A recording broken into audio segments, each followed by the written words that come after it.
수백만 명의 사람들이 텔레비전 앞에서 소리를 지르고 얼굴에 물감을 칠하고 생판 모르는 11명의 남남이 경기에서 졌다는 이유로 감정이 무너져 내릴 때 이런 것들에 전혀 관심이 없는 수많은 사람들도 있습니다. 뇌과학에 따르면 이들의 뇌 구조는 실제로 남들과 조금 다르게 연결되어 있을지도 모른다고 합니다. 채널 돌리지 마시고 끝까지 들어보세요. 지금부터 제가 해드릴 이야기가 여러분 주변에 있는 스포츠 광팬들을 바라보는 시선을 완전히 바꿔놓을 테니까요. 아무도 말하지 않는 숨겨진 사실이 하나 있습니다. 스포츠에 관심이 없다고 해서 여러분이 지루한 사람인 것은 결코 아닙니다. 열정이 부족하다는 뜻도 아니죠. 그리고 여러분에게 뭔가 문제가 있다는 뜻은 더더욱 아닙니다. 하지만 여러분의 뇌 속에서는 스포츠를 종교처럼 챙겨보는 60%의 사람들과는 완전히 다른 아주 흥미로운 일들이 벌어지고 있습니다. 가장 근본적인 질문부터 시작해 볼까요? 도대체 왜 그렇게 많은 사람들이 스포츠에 열광하는 걸까요? 인간은 본능적으로 무리를 지어 사는 부족적인 동물입니다. 수천 년 동안 어떤 집단에 속해 있다는 것은 곧 생존을 의미했습니다. 자신이 속한 부족이 맹수들로부터 나를 지켜주고 사냥을 돕고 살아남게 해주었으니까요. 그리고 오늘날의 스포츠는 멋진 유니폼과 굿즈를 갖춘 현대판 부족이라고 볼 수 있습니다. 사람들이 자신이 응원하는 팀의 경기를 볼 때 그들의 뇌에서는 유대감을 형성하는 호르몬인 옥시토신이 분비되는데 이건 우리가 가족에게 사랑을 느낄 때 나오는 화학물질과 똑같습니다. 정말 놀랍지 않나요? 뇌가 그들을 속여서 수백억 원의 연봉을 받는 그 운동선수들을 자기 가족이나 다름없는 부족원으로 착각하게 만드는 겁니다. 그런데 진짜 흥미로운 부분은 바로 여기서부터입니다. 스포츠에 집착하지 않는 사람들은 심리학자들이 말하는 무리짓기 본능, 즉 부족적 본능이 상대적으로 낮을 확률이 높습니다. 이들의 정체성은 어떤 집단에 소속되어 있다는 사실과 크게 얽혀 있지 않거든요. 훨씬 더 개인주의적인 성향을 띠는 거죠. 이들은 나는 완전해지기 위해 거대한 어딘가에 소속될 필요가 없다고 말할 가능성이 큽니다. 그리고 이를 뒷받침하는 실제 연구 결과도 있습니다. 2019년의 한 연구에 따르면 스포츠에 관심이 적은 사람들은 우리 편 대 상대편이라는 편 가르기식 사고방식을 훨씬 덜 보였다고 합니다. 다시 말해, 단지 우리 편이 아니라는 이유만으로 상대편을 무조건 미워하지는 않는다는 뜻이죠. 하지만 잠시만요. 스포츠 광팬들의 뇌에서 경기 중에 일어나는 일들을 보면 솔직히 조금 걱정스러울 정도로 기이해지거든요. 선물을 열어보기 직전에 그 두근거리고 기대되는 기분 아시죠? 그게 바로 뇌에서 도파민이 터져 나올 때의 느낌입니다. 스포츠 팬들은 경기가 진행되는 내내 선수가 공을 잡고 공격을 시도하는 매 순간 그 똑같은 짜릿함을 느낍니다. 끊임없이 아주 작은 단위의 기대감과 보상이 반복해서 주어지는 거죠. 말 그대로 중독이 되는 겁니다. 기능적 자기 공명 영상, 즉 fMRI 촬영을 활용한 연구들을 보면 응원하는 팀의 경기를 볼 때 도박이나 아주 강력한 중독성 활동을 할 때와 똑같은 뇌의 보상 중추가 활성화된다고 합니다. 그리고 결정적인 것은 바로 이겁니다. 그 예측 불가능성이 스포츠를 그토록 강력하게 만든다는 사실이죠. 우리 팀이 이길지 질지 아무도 모르잖아요. 바로 그 알 수 없는 불확실성이 도파민을 계속해서 솟구치게 만듭니다.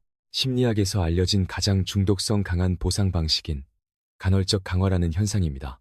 슬롯머신이 사람들을 꼼짝 못하게 만드는 것과 완벽히 똑같은 원리죠. 이 작동 방식은 다른 형태의 행동 중독들과 소름 돋을 정도로 비슷합니다. 우리의 뇌는 도파민이 어디서 나오는지 그 출처를 크게 구분하지 않거든요. 그저 도파민을 더 원한다는 사실만 알 뿐입니다. 반면에 스포츠에 관심이 없는 사람들은 남들이 대신 싸워주는 대리 경쟁에서는 도파민 시스템이 아예 작동하지 않는 것뿐입니다. 그리고 이것은 유전적인 이유일 수도 있습니다. 시카고 대학교의 한 연구는 도파민 수용체 유전자의 변이에 따라 그 사람이 경쟁적인 관람 스포츠에 얼마나 관심을 가질지 예측할 수 있다고 시사합니다. 한번 생각해 보세요. 프로야구 팀이 이기든 지든 완벽하게 무관심한 여러분의 태도가 말 그대로 여러분의 DNA에 새겨져 있을지도 모른다는 겁니다. 하지만 여기서 끝이 아닙니다. 스포츠 팬들은 반사적 영광 누리기라는 심리적 현상을 경험합니다. 자기가 응원하는 팀이 이기면 그들은 우리가 이겼다고 말하죠. 반대로 팀이 지면 그들이 졌다고 말합니다. 대명사가 바뀌는 걸 눈치채셨나요? 스포츠에 집착하지 않는 사람들은 이런 식의 심리적 거리 두기를 할 가능성이 훨씬 낮습니다. 이들은 자아 개념에 있어 훨씬 더 일관성이 있죠. 스스로 성공했다고 느끼기 위해 외부의 승리를 빌려올 필요가 없는 겁니다. 자존감이 더 안정적이고 자신이 전혀 통제할 수 없는 외부 요인에 기대는 경향이 적으니까요. 자, 댓글창이 난리가 나기 전에 미리 말씀드리자면 저는 어느 한쪽이 더 낫다고 말하는 게 절대 아닙니다. 단지 분명한 심리적 차이가 존재하고 그것을 이해하는 과정이 몹시 흥미롭다는 점을 말씀드리는 겁니다. 약간 모순처럼 들릴 수 있는 이야기도 하나 해드릴게요. 스포츠 팬들은 종종 특정 공감 능력 측정에서 더 높은 점수를 받곤 합니다. 비록 우리 팀 유니폼을 입은 낯선 사람일지라도 타인의 고군분투에 깊이 공감하고 마음을 쏟는 연습을 끊임없이 하거든요. 그렇다면 왜 스포츠를 좋아하지 않는 사람들은 운동선수들에게 그런 공감을 느끼지 못하는 걸까요? 그것은 공감의 배분 문제와 관련이 있습니다.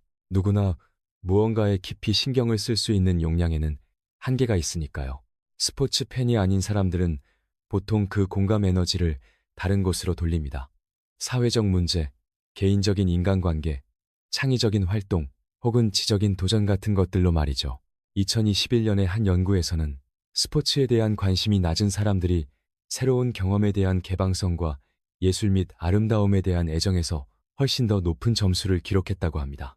그들은 미술, 음악, 자연, 혹은 새로운 아이디어에서 감정적인 최고조를 경험하는 거죠. 이들의 뇌 역시 똑같은 보상, 즉 의미와 유대감, 초월적인 감각을 찾고 있습니다. 단지 그것을 스포츠가 아닌 전혀 다른 곳에서 발견할 뿐입니다. 그리고 우리 솔직하게 짚고 넘어가야 할 것이 또 하나 있습니다. 어떤 사람들에게는 스포츠에 관심을 두지 않는 것이 사실 하나의 방어 기제일 수도 있거든요. 어릴 적 체육 시간에 따돌림을 당했을 수도 있고요. 남성 중심의 스포츠 문화나 무리짓기 문화에서 소외감을 느꼈을지도 모릅니다.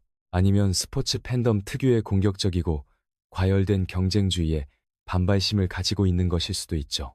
그것도 아니라면 그저 다 큰 어른들이 공 하나 때문에 텔레비전 앞에서 핏대를 세우며 소리치는 이유를 도무지 이해할 수 없었을 뿐일지도 모릅니다. 여러분이 느끼는 그 무관심 속에는 남모를 사연이 숨어 있을 수도 있습니다. 아니면 그냥 진짜로 지루해서 그런 걸 수도 있고요. 두 가지 이유 모두 충분히 그럴싸합니다. 하지만 왜 스포츠 팬과 비스포츠 팬이 때로 서로를 절대 이해하지 못하는지 아주 명쾌하게 설명해주는 대목이 바로 여기에 있습니다. 결국 삶에서 의미를 경험하는 방식의 차이로 귀결되거든요. 스포츠 팬들은 이야기 속에서 의미를 찾습니다. 약자의 반란, 기적 같은 역전승, 영원한 왕조, 그리고 숙명의 라이벌전 같은 서사들 말이죠. 이건 예측할 수 없기 때문에 몹시 매력적입니다. 모든 것을 건 진짜 현실 속의 드라마니까요. 반면에 스포츠에 관심 없는 사람들은 그런 우연의 연속이 무의미하다고 느끼곤 합니다. 그들은 내 실제 삶에 아무런 영향도 주지 않는 경기에서 내가 알지도 못하는 사람들이 만들어내는 내가 통제할 수도 없는 결과에 왜 내 감정을 쏟아부어야 하지라고 생각합니다. 그들의 생각도 틀리지 않았지만 스포츠 팬들의 생각 역시 틀린 것은 아닙니다. 그저 이야기와 의미를 갈구하는 인간의 본능을 채우는 서로 다른 두 가지 방식일 뿐이죠. 한쪽은 우승을 향한 여정에서 웅장한 서사를 발견하고 다른 한쪽은 소설책, 사람과의 관계, 창작 활동, 혹은 과학적 발견 등에서 그것을 찾을 뿐입니다. 연구자들은 이것을 준사회적 투자와 직접적 참여의 차이라고 부릅니다. 스포츠 팬들은 팀이나 선수들과 일방적인 관계를 맺습니다. 반면에 스포츠를 즐기지 않는 사람들은 실제 쌍방향의 교류가 있는 곳, 나의 관심이 결과에 영향을 미칠 수 있는 곳, 즉 관찰자가 아니라 참여자가 될 수 있는 곳에 감정적 에너지를 투자하는 것을 선호합니다. 둘 중 어느 쪽이 우월한 것은 없습니다. 그저 인생이라는 경험을 항해하는 서로 다른 전략일 뿐이죠. 최적의 경험을 연구한 심리학자 미하이 칙센트미하이는 어떤 일에 완전히 몰입하는 몰입 상태가 셀 수 없이 다양한 활동을 통해 이루어질 수 있다고 했습니다. 누군가에게는 그것이 스포츠 관람일 테고 다른 누군가에게는 말 그대로 다른 그 어떤 활동이 될 수도 있는 겁니다. 그리고 여기서 정말로 흥미로운 사실이 하나 더 있습니다. 스포츠에 집착하지 않는 사람들이 자신의 삶에서 더 깨어있고 충실히 살아가고 있다고 느끼는 경우가 많다는 겁니다. 이들은 일요일마다 3시간씩 텔레비전 앞에 앉아 남들의 고군분투를 지켜보며 시간을 보내지 않습니다. 대신 자기 자신의 치열한 삶에 직접 참여하고 있죠. 그 모습 속에는 조용하지만 아주 혁명적인 무언가가 담겨 있습니다. 자, 그렇다면 이 모든 이야기의 결론은 무엇일까요? 여러분이 스포츠에 관심이 없다고 해서 인간으로서 누려야 할 어떤 근본적인 경험을 놓치고 있는 것은 아닙니다. 여러분은 그저 다를 뿐입니다. 뇌의 보상 체계, 무리를 지으려는 본능, 공감 능력을 분배하는 방식이 남들과 조금 다르게 세팅되어 있을 뿐이죠. 그리고 그것은 아주 완벽하게 정상입니다. 다음에 누군가 너 어제 그 경기 봤어? 라고 물어볼 때 속으로 정말 눈곱만큼도 관심이 안 생긴다면 기억하세요. 여러분은 고장난 게 아닙니다. 지루하고 따분한 사람도 절대 아니고요. 여러분은 그저 그들과 다른 종류의 경기를 뛰고 있을 뿐입니다. 어쩌면, 정말 어쩌면 훨씬 더 많은 것이 걸려있는 여러분만의 진짜 삶이라는 경기 말입니다. 오늘 제 이야기에 깊이 공감하셨다면 말수 적고 조용한 사람들이 왜 남들과 완전히 다른 방식으로 정보를 처리하는지, 그리고 왜 그것이 여러분의 가장 큰 무기가 될 수 있는지를 다룬 내용도 아주 좋아하실 겁니다. 남들과 조금 다르게 생각하는 여러분 자신을 더 깊이 이해하고 싶다면 지금 화면에 보이는 영상을 클릭해 보세요.